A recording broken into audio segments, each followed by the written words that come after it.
வீட்டை விட்டு வெளியேறிய அஜயும் பைரவியும் சிறிது நேரத்தில் அந்த பங்களாவை சென்று அடைந்தனர்.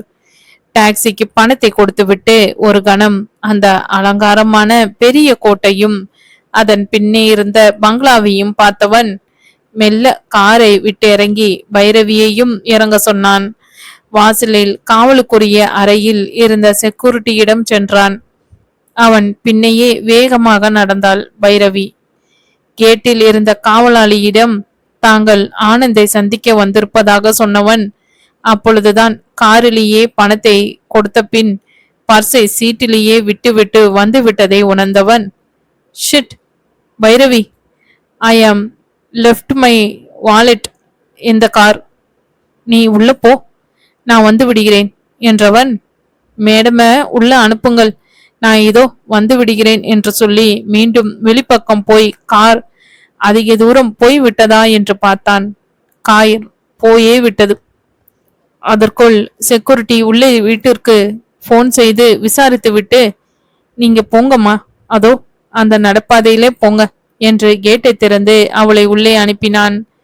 அஜய், நான் உள்ளே போய் வெயிட் செய்யறேன், நீயும் வா சீக்கிரம், எனக்கு அவர்கள் யார் எவர் என்று தெரியாது, பர்ஸ் போனால் போகட்டும், சீக்கிரம் வந்துவிடு என்று சொல்லிவிட்டு கேட்டின் உள்பக்கம் சென்று மறைந்தாள். காவலாளி மீண்டும் கேட்டை மூடினான். அஜய் போனை எடுத்து அந்த கால் டாக்ஸி டிரைவரின் எண் இருக்கிறதா என்று பார்க்க தொடங்கினான். நடைபாதையில் நடந்த பைரவிக்கு வழிநெடுக அமைந்திருந்த வண்ணப்பூக்களை பார்த்து ஆனந்த பீரிட்டது. நடைபாதையின் ஒரு புறத்தில் பெரிய லான் இருந்தது. லானின் அடுத்த பக்கத்தில் தென்பட்ட அழகிய மலர்களை ரசிக்கும் பொருட்டு சட்டென்று யோசிக்காமல் புல்தரையை கடந்து அந்த பக்கம் போய் தோட்டத்தின் அழகை ரசிக்க தொடங்கினாள். ஓரத்தில் அமைந்திருந்த குளத்தின் கரையில் அமர்வதற்கென்று சிறு படிக்கட்டுகளும் இருந்தது. குளத்தில் வெள்ளை அள்ளிப்பூக்களும் ஊதா அள்ளிகளும் நிறைந்திருந்தன. ஒரு கணம் அந்த மங்கிய நிலவொளியில் அள்ளிப்பூக்களின் அழகில் மனதை பறிகொடுத்தவள், நிச்சயம் இந்த வீட்டை கட்டியவர்கள் யாராக இருந்தாலும் பாராட்டுதலுக்கு உரியவர். எவ்வளவு அழகான வடிவமைப்புடன் கூடிய தோட்டமும் அதன் பின் கம்பீரமாக இருக்கும் வீடும் வெளியிலிருந்து பார்த்தால் யாருக்கும் தெரியாது என்று நினைத்தவளின் ரசனையை குலைப்பதற்கென்றே பிறவி எடுத்தாற்போல் கர்ண கொடூரமாய் நாயின் குறைப்பை கேட்டால், ஐயோ மை காட், நாயா இப்படி குலைத்து ஊரை கூட்டுகிறது என்று நினைத்தவளுக்கு யோசிக்க அவகாசம் கொடுக்காமல் நல்ல உயரமான ஜெர்மன் செஃபர்ட் நாய் அவள் அருகில் நெருங்கி இன்னமும் பலமாக குறைக்க துவங்கியது. அவளை சுற்றி சுற்றி வந்து தன் கோரை பற்களை காட்டியபடி பலமாக குறைத்தது நாய். இதற்கெல்லாம் அசந்தால் எப்படி? யோசித்த பைரவி சட்டென்று விசில் அடித்தாள். பின் நாயை ஒரு முறை முறைத்து பார்வையை விளக்காமல் சிட்டவுன் என்றாள் அதிகாரமாய். ஒரு கணம் ஒன்றும் புரியாமல் விழித்த நாய் சிட்டவுன் என்ற வார்த்தைக்கு கட்டுப்பட்டோ இல்லை இதுவரை எல்லோருமே தன்னை பார்த்து பயந்து ஓடி இருக்கும் நிலையில் ஒருத்தி தெரியாமலா ஆடாமல் அசையாமல் நின்று அதிகாரம் செய்தாலோ எதுவோ அவள் சொல்படி சட்டென்று உட்கார்ந்து விட்டது. பைரவிக்கு மெல்ல புன்னகை அரும்பியது அந்த நாயை கண்டு. குட் பை என்றவள், நீ பாயா கேலா தெரியலையே எனக்கு என்று நினைத்ததை சத்தம் போட்டு சொல்லிவிட்டாள். பாய்தான் என்று ஒரு குரல் ஒலித்தது. ஏ, நாய் கூட பேசுமா என்ன? விசித்திரமா இருக்கு. ஸ்ட்ரேஞ்ச் என்றவளுக்கு, நாய் பேசாது, ஆனால் அதன் மாஸ்டர் நன்றாய் பேசுவான் என்ற குரலில் திரும்பியவள் அங்கே முகமெல்லாம் சிரிப்புடன் நல்ல உயரத்தில் அதுக்கேற்ற பர்சனாலிட்டியில் வாட்ட சாட்டமாய் நின்றிருந்த ஆண் மகனை பார்த்தவளுக்கு சற்றென்று சிறு நாணம் தோன்றியது. ஓ சாரி, நான் தெரியாம இந்த பக்கம் அழகா இருக்கிறதே என்று வந்து விட்டேன். அதான் நாய் டென்ஷன் ஆகி குறைத்து விட்டது போல. By the by, I am Bhairavi. நான் இங்கு ஆனந்த் என்ற ஒருவரை சந்திக்க வந்திருக்கிறேன். ஐ நோ, ஃபோன் கால் வந்து 10 நிமிடம் ஆகியும் நீங்கள் உள்ளே வரலையே என்று நினைத்த போது மிக்சியின் குரல் கேட்டு ஏதாவது ப்ராப்ளமோ என்று வந்தேன். இன்றைக்கென்று மிக்சியை பார்த்து கொள்ளும் என் டிரைவர் வெளியே போயிருக்கிறார். சாரி, நீங்கள் தேடி வந்த ஆனந்த் நான் தான் என்று கையை நீட்டினான். நீட்டிய கரத்தை பற்றி குலுக்கியவள், nice to meeting you Anand. நல்ல வேளை நீங்க வந்து விட்டீர்கள். நான் எப்படி இந்த மிர்ச்சியிடமிருந்து தப்பிப்பது என்று யோசித்துக் கொண்டிருந்தேன். எப்படியும் ஒரே கடியில் 1/2 கிலோ சதையை பிடுங்கிடும்னு நினைச்சேன் என்று இலகுவாக சிரித்தவளின் அழகில் ஒரு கணம் மனம் தடுமாறிய ஆனந்த், ஹே, எங்க மிர்ச்சி ரொம்ப சாதுமா, ஒன்றும் பண்ணாது. ஆள் தான் கொஞ்சம் ரஃப் அண்ட் டஃப்பா இருக்கும். அதன் மாஸ்டரே மாதிரி. மற்றபடி பார்க்க தயிர் சாதம், வெஜிடேரியன். சரி, உள்ளே போகலாம் என்று பற்றிய கரத்தை விடாமலேயே அவளை வீட்டிற்கு செல்லும் பாதையில் அழைத்துச் சென்றான். இது என்னடா இது, கையை விட மாட்டேங்கிறா என்று தர்ம சங்கடமாய் அவனுடன் நடந்த பைரவியை அதிக நேரம் சங்கடப்படுத்தாமல் ஹாய் என்று அஜயின் குரல் கேட்டது. சட்டென்று திரும்பியவர்கள் முகமெல்லாம் சிரிப்பாய் அஜய் நின்று இருக்க கண்டார்கள். அஜய், பர்ஸ் கிடைத்ததா? அந்த டிரைவர் 2 கிலோமீட்டர் போனதுக்கு அப்புறம் நோட்டீஸ் பண்ணிட்டு திரும்பி வந்து கொடுத்துட்டு போனான். நைஸ் ஆஃப் ஹிம் என்றவன் தன் நண்பனை பார்த்து மெல்ல புன்னகைக்க, ஹாய் அஜய், எப்படி இருக்க man? So nice to see you again என்று நண்பனை தழுவிக்கொண்டான் Anand. Hi Anand, I am fine. நீ எப்படி இருக்க? இன்னமும் கொஞ்சம் சதை போட்டு இருக்க போல இருக்கு என்று நண்பனை அரவணைத்து கொண்டான் அஜய். அம்மா அப்பா தங்கை எல்லார் கூடவும் இருக்கேன். நல்ல சாப்பாடு. வேறு என்ன வேண்டும்? சரி சரி, வா உள்ளே போகலாம் என்று இருவரையும் அழைத்து சென்றான். வீட்டினுள் அலங்காரம் பிரமிக்க வைக்கும்படி இருந்தது. பணம் இருந்தால் எதுவும் சாத்தியம் இந்த உலகத்தில் என்று நினைத்து கொண்டாள் பைரவி. 15-20 பேர் ஒரே சமயத்தில் அமரக்கூடிய வகையில் இருக்கைகள் அமைய பெற்று இருந்தன. சோஃபாவில் அமர்ந்தவர்கள் ஒரு கணம் ஒருவர் முகத்தை ஒருவர் பார்த்தபடி அமர்ந்திருந்தனர். சொல்லு Ajay, hot or cold drink எடுத்துக்கிறியா என்று உபசரித்தவனை பார்த்த அஜய், ஆனந்த், நான் ஒரு டாக்டர், என்னிடமே ட்ரிங்க் ஆஃபர் பண்றியா? சரி சரி, எனக்கு ஏதாவது ஃப்ரெஷ் ஜூஸ் தான் என்றான். வாட் அபவுட் யூ பைரவி, உனக்கு? எனக்கும் அதே, sweet Lime juice if available என்றாள். அருகில் இருந்த மணியை அழுத்தியவன் பணியாளியிடம் ஜூஸ் கொண்டு வருமாறு பணிந்தான். பின்னர் அஜய் பக்கம் திரும்பி, சொல்லுடா, என்ன பிளான் உனக்கு? என்ன விஷயமா வந்திருக்க இந்தியா? ஏதாவது நான் பண்ண முடியுமா? அதற்கு அஜய், ஆனந்த், உனக்கு தான் தெரியுமே நான் கேன்சர் மெடிசன்ல ரிசர்ச் பண்றேன்னு. அது சம்பந்தமா தான் இங்க ஒரு சின்ன ப்ராஜெக்டா வந்தேன். ஆல்ரெடி கேன்சர் இன்ஸ்டிடியூட்ல எனக்கு எல்லா உதவியும் கிடைக்கிறது. Anyway thanks. நீ சொல்லு, உன்னோட கம்பெனி எப்படி இருக்கு? புதுசா ஆரம்பிச்சது எப்படி இருக்கு பிக்கப்? கூல், ஒரு பிரச்சனையும் இல்லை. நிறைய புது வேக்சின்ஸ் கண்டுபிடிக்கிறதுலயே ரிசர்ச் பண்றோம். மற்றபடி மெடிக்கல் எக்யூப்மெண்ட்ஸ் ஸ்பெஷலைஸ் பண்றோம். அதுக்காக நான் நிறைய டிராவல் பண்ண வேண்டி இருக்கு. அதை விடு, உன்னோடது என்ன பிளான்? ஏதோ முன்ன ஒரு கேர்ள் ஃப்ரெண்ட் இருந்தாலே, அவளோட பிரேக்கப் ஆயிடுதா என்று ஆர்வமாய் கேட்டான். பாத்தியா எப்படி போட்டு வாங்குற? எனக்கு ஃப்ரெண்டு ஒருத்தி இருந்தா, ஆனா அவ இப்ப இல்ல. இப்போ வேற ஃப்ரெண்டா இருக்கா. ஆனா பியூர்லி பிளட்டோனிக். ஒன்னும் இன்ட்ரெஸ்டிங்கா இல்ல சொல்லிக்கிறாப்ல. உனக்கு என்ன பிளான்? உன்னோட அம்மா 2 வருஷம் முன்னாடியே கல்யாணத்துக்கு பார்த்துட்டு இருந்தாலே, ஒன்னும் ஃபிக்ஸ் பண்ணலையா? இல்லடா, எனக்கு மனசுக்கு பிடிச்சாப்ல ஒன்னும் இல்ல. ஆனா தெரியல, கிடைப்பாங்கிற நம்பிக்கை இருக்கு என்றவன் பார்வை ஒரு குறுகிய க்ஷணம் பைரவி மேல் படிந்து மீள்வதை பைரவியால் உணர முடிந்தது. இதென்ன இவன் பார்வை இப்படி இருக்கா, இல்ல நான் தான் வீணா யோசிக்கிறேனா என்று நினைத்தவளை உலகுக்கு மீட்டது ஆனந்தின் குரல். என்ன மிஸ் பைரவி, ஏதோ யோசனையில் இருக்கீங்க? நீங்க என்ன பண்றீங்க?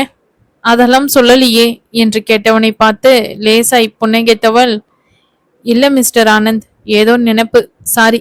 நானும் ரிசர்ச் பண்ணிட்டு இருக்கேன். பேசிக்கலி நான் ஒரு medical general international medicine specialise செய்திருக்கேன். இப்போ ரிசர்ச்ல இறங்கிட்டேன். ஜீன் பேட்டர்ன் பத்தி ரிசர்ச் பண்றேன். ஆனந்த் பைரவி மெடிசன்ஸ் கூட சேர்ந்து மியூசிக்கல்லையும் ரிசர்ச் பண்றா. அவளோட டாபிக்கே டிஃப்ரெண்டா இருக்கும். சங்கீதம் பாரம்பரியம் வழி வழியா மரபணுக்கள் மூலமா வரதா இல்லையா, பழக்கத்தினால் வர குணாதிசயமானு ரிசர்ச் செய்றான். மேலும் மேடம் ரொம்ப நல்லா பாடுவா என்று பைரவி புகழ் பாடினான் அஜய். ஹே, ஓரளவு பாடுவேன், அது சம்பந்தமா தான் வந்திருக்கேன், மற்றபடி பெரிய ஜீனியஸ் இல்ல நான் என்றாள் தன்னடக்கத்துடன். அதற்குள் சக்கர நாற்காலியில் அமர்ந்தபடி ஒரு 65 வயது மதிக்கத்தக்க கூடிய ஒரு பெரியவர் அங்கு வந்து சேர்ந்தார். பார்ப்பதற்கு ஆனந்த் போலவே ஜாடையில். யாரும் சொல்லாமலேயே தெரிந்து விட்டது அவர் ஆனந்தின் தந்தை என்று. வாங்க வாங்கோ, சாரி, என்னால் வாசல் வந்து வரவேற்க முடியவில்லை. ஐ ஆம் ராமநாதன், ஆனந்தின் அப்பா என்று பரஸ்பரம் அறிமுகப்படுத்தி கொண்டார். சிறியவர்களின் முகமனை ஏற்றவர் சிறிது நேரம் அவர்களுடன் சம்பாஷணையில் ஈடுபட்டார். அஜய், எங்க அப்பாவுக்கு காலில் பிராக்சர், 2 காலிலையும் ஆயிடுத்து. இன்னமும் ஒரு 2 மாசம்தான், அதுக்கப்புறம் அவர் பழையபடி நடமாட தொடங்கிடுவார் என்று, அவர் கால் எப்படி பாதிப்படைந்தது என்று அதை பற்றி சிறிது நேரம் பேசியபடி இருந்தனர். ஆனந்த், எங்கே உன் அம்மாவும் தங்கையும் என்று கேட்ட அஜயை பார்த்தவன், 2 பேரும் ஏதோ கல்யாண ரிசப்ஷனுக்கு போயிருக்கா, அப்பாவால் போக முடியாது, நான் ஆபீஸில் பிஸி இன்னைக்கு. பாவம், அப்பாதான் வீட்டில் இருந்தபடியே நிறைய வேலைகளை செய்திருக்கார். இன்ஃபேக்ட் அவர் அசிஸ்டன்ட் திடீரென்று ஒரு விஷயமா வெளியூர் போக வேண்டி இருந்ததனால் இப்போ மொத்த வேலையும் அவரே செய்யணும். அதான் நான் அவருக்கு ஒத்தாசியா ஒருத்தரை தேடிண்டு இருக்கேன். யாராவது தெரிஞ்சால் சொல்லு என்றான். அப்பா, பைரவி நன்னா பாடுவாளாம், உங்களுக்கு தான் மியூசிக்னா உசுராச்சே. எங்க அப்பா ரொம்ப பெரிய மியூசிக் லவர், எல்லா சங்கீத சபாவிலையும் மெம்பர் என்று எடுத்து கொடுத்தான் ஆனந்த். அப்படியா பைரவி, எனக்காக ஒரு பாட்டு பாடேம்மா, இஃப் யூ டோன்ட் மைண்ட் என்று பெரியவர் கேட்க, ஓ அங்கிள், நான் ஒன்றும் அவ்வளோ பெரிய ஆள் இல்லை, ஏதோ கொஞ்சம் பாடுவேன். சரி சொல்லுங்க, உங்களுக்கு என்ன பாட்டு பிடிக்கும்? என்னுடைய சாய்ஸ் பாரதியின் சின்னஞ்சிறு கிளியே, உன் கண்ணில் நீர் வழிந்தாள்னு வருமே, அது எனக்கு ரொம்ப பிடிக்கும். உனக்கு தெரியுமா? தெரியும் என்றவள் மெல்ல தன்னை ஒரு நிலைப்படுத்தி கொண்டு ராக மாளிகையில் பாடத் தொடங்கினாள். சின்னஞ்சிறு கிளியே கண்ணம்மா என்று நிறுத்த, அந்த நொடியில் ஆனந்துக்கு தெரிந்து போனது இவள் என்னவள், எனக்கென பிறந்தவள் என்று.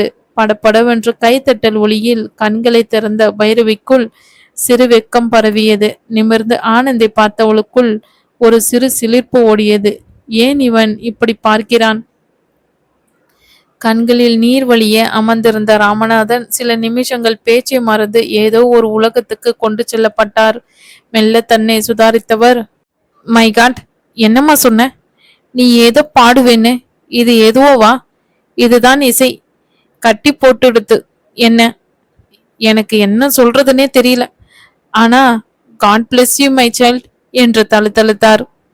தேங்க்ஸ் அங்கிள், அதனாலதான் யோசித்தேன், இந்த பாட்டு எப்பவும் மனசை ஏதோ பண்ணிடும். எங்க அப்பா அம்மா ஞாபகம் வரும். அவ 2 பேரும் இப்படித்தான், ஒருவருக்கும் ஒருவருன்னு இருப்பா என்றாள். அதன் பிறகு நேரம் சென்றது அவர்களுக்கே தெரியவில்லை. ஒரு வழியாய் இரவு 11 மணிக்கு வீடு திரும்பினர் இருவரும். சலனமற்ற இரவில் பைரவியின் உள்ளத்தில் சிறு சலனம் அவளை அறியாமல் உள்ளே நுழைந்து உட்கார்ந்து கொண்டது. ஆனந்தை பற்றியோ யோசித்து கொண்டிருந்தவள் கூடவே இருக்கும் அஜயுடன் தோன்றாத ஏதோ ஒரு உணர்வு இன்று ஆனந்தை பார்த்தவுடன் ஏன் ஏற்படுகிறது? இந்த உணர்வுக்கு என்ன பெயர்? இரவு வெகு நேரம் அன்றைய நிகழ்வுகளை அசை போட்டவள் மனம் குழம்ப, இனி இதை பற்றி யோசிக்க வேண்டாம், வந்த வேலையை முதலில் பார்க்கலாம் என தீர்மானித்து கண்களை மூடியவள் மெல்ல உறக்கத்தை தழுவினாள். அன்று காலையில்தான் வசந்தின் மூலமாக அவன் மூத்த சகோதரிகள் இருவரும் பைரவியின் பரிசோதனைக்கு ஒத்துழைப்பார்களா என்று கேட்க சொல்லியிருந்தாள் பைரவி. அவர்கள் இருவரும் ஏற்கனவே இருந்த காழ்ப்புணர்ச்சியால் இவள் இரத்தத்தை உறிஞ்சும் காட்டெரியா என்று அவனை திட்டி அனுப்பிவிட்டு இருந்தனர். அதற்கு பின் பைரவியை எவ்வளவு அவமானப்படுத்த முடியுமோ அவ்வளவு கீழ் இறக்கம் செய்யும் வகையில் இருந்தது அவர்கள் நடவடிக்கையும் பேச்சும். வெறுத்து போனாள் வசந்த். எவ்வளவு நல்ல பெற்றோர்களுக்கு இப்படி தரம் தாழ்த்தி பேசக்கூடிய குழந்தைகள். நிச்சயம் அப்பாவும் அம்மாவும் பாவம்தான். இல்லாவிட்டால் இப்படி இந்த மாப்பிள்ளையின் கையில் மாட்டி குரங்கு கை பூமாலையாக ஆவார்களா? நல்ல வேளையாக 2 தினங்கள் முன்பே அம்மா, அப்பா, மகதி மற்றும் தன்னுடைய இரத்த சாம்பிள்களை கொடுத்து விட்டோம். இல்லாவிட்டால் இவர்கள் இருவரும் சேர்ந்து அதையும் ஏதாவது சொல்லி தடுத்திருப்பார்கள். ஒரு வழியாய் வந்த கூட்டம் திரும்பி போனதும் வீட்டில் உள்ளவர்கள் ஒரு பெருமூச்சுடன் அப்பாடா என்று புயல் அடித்து ஓய்ந்தார் போல் அமர்ந்து விட்டனர். சிறிது நேரம், அம்மா, என்னம்மா இது? ஒவ்வொரு முறையும் இவர்களுக்கு இதே பொழப்பாய் போய்விட்டது. எப்படியெல்லாம் பேசுறா? நீங்க ஒன்னும் சொல்லாம சும்மா உட்காந்துட்டேலே. இவெல்லாம் என் அக்கான்னு சொல்லவே வெக்கமா இருக்கு. பணத்தாசை பிடித்த கூட்டம் என்று படப்படத்தான். ஆமாண்டா, இவ்வளவு ரோஷம் இருக்கிறவன் ஒரு உத்தியோகத்தை தேடிண்டு அப்புறம் பேசணும். எல்லாம் தலையெழுத்து. எனக்கு பகவான் சரியா எழுதல. ஏதோ கிளாக் உத்தியோகம் பார்த்துட்டு ரிட்டையர் ஆகி என் பிள்ளை தலை எடுத்தாச்சுன்னு அக்காடான்னு உட்கார வேண்டிய நேரத்துல இப்படி மாப்பிள்ளைன்னு முகமூடி போட்ட கொள்ளைக்காரன் ஒருத்தன் சொத்த பிரின்னு பயமுறுத்திட்டு போறான். நான் கையால் ஆகாம உட்கார்ந்துட்டு இருக்கேன். எல்லாம் என் பிராப்தம் என்று ஆத்திரமாய் அவனை முறைத்தார் ராமமூர்த்தி. ஏனா அவனை சொல்லாட்ட தூக்கமே வராதா உங்களுக்கு? அவனை எதுக்கு இப்படி கரிச்சு கொட்டுறேன்? நாம வாங்கிட்டு வந்த வரம் அப்படி. பெண்கள் 2 பேரும் இப்படி லங்க ராட்சசிக்கெல்லாம் வந்து ஆச்சிருக்கா. நானும் சடண்டி ஊட்டிதான் வளர்த்தேன். இதுங்களை எப்பவும் தன்னை பத்தியே யோசிக்க மட்டும்தான் தெரியும் அவளுக்கு. பாவம் மகதியும் வசந்தும். இவாளுக்காக இதுங்க 2க்கும் எப்பவும் விட்டு கொடுத்தே தங்களுக்குன்னு ஒன்னும் கேக்குன்னே தோன்றது இல்ல என்றால் ஆதங்கத்துடன்.